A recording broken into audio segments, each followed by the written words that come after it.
Hi friends, one more mini vlog. మొన్న పానీపూరికి వెళ్ళామని చెప్పినాం కదా, ఆ రోజు చిన్న క్లిప్ మిస్ అయింది. ఇక్కడ చూడండి, ఆ పానీపూరి పాపం ఆయన ఫుల్ జనాలు ఉండి ఆయన బిజీగా పని చేసుకుంటా అంటే ఆ కవర్లో చేయబెట్టి మా ఖుషిగాడు ఒకటే తినుడు. ఆమె తిన్నదే కాక అక్క తినని ఈమెకి ఇస్తాంది. అసలు మా క్యూట్ అట్లాంటి పనులు చేయదు. మా ఖుషే లంగ దొంగ. అది తీసుకొచ్చి క్యూట్ గానికి ఒక్కొక్కటి ఇస్తాంది. ఇక ఆ పానీ అంతా మీద పడుతుంది. ట్రారా ఖుషి అంటే వినట్లేదు. ఆమె పని ఆమెదే. ఆ కవర్లో సగం ఖాళీ చేసింది. పాపం ఆయన ఏమనలేదు. ఆ రోజు ఎందుకో పానీపూరి సెంటర్లు 3-4 ఉండే, అవన్నీ బంద్ చేసిళ్ళు. వీడికి చూడని మేము పోతే సడన్ గా బొచ్చడు మంది ఉన్నారు. ఇక ఖుషిగాడు ఆగుతాడా? ఇచ్చేదాకా ఆయన ఎంబడే పడ్డది. దెబ్బకి ఆయన సరే కూర్చోండి అని అందరిని పక్కకు పెట్టి మాకు ఇచ్చిండు. ఏంటంటే ఈ పిల్లలు అంత రచ్చ చేస్తారు అన్నట్టు. పానీపూరి అంటే మా క్యూటీకి ఇష్టం కాబట్టి కొంచెం ఇక ఆయన ఎంబడే పడ్డది ఇచ్చేదాకా.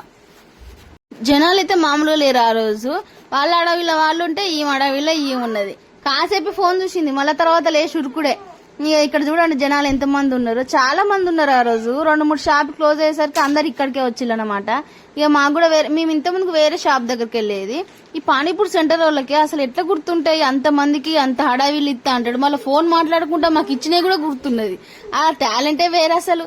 ఫస్ట్ అందరికి ఇస్తున్నాడు. అసలు ఎట్లా గుర్తుంటుందో ఏం కథో. మళ్ళీ కరెక్ట్ మనీ అడుగుతాడు. గ్రేట్ అసలు. ఇక్కడ చూడండి, క్యూట్ పానీపూరి తింటుంది. ఎప్పుడెప్పుడు వస్తుందా అని చెప్పేసి ఇంకా 2 చైర్లు ముంగట పెట్టుకుని కూర్చున్నది. మీ అందరం నిలబడే తిన్నాం గానీ ఆ ఖుషిగాడు క్యూట్ గాడు కూర్చొని తిన్నారు. ఎందుకంటే ఇక వాళ్ళకు నిలబడి తినరాదు కదా అని చెప్పేసి. అండ్ ఇక్కడ ఏంటంటే స్వీట్ మసాలా అది కావాలంట.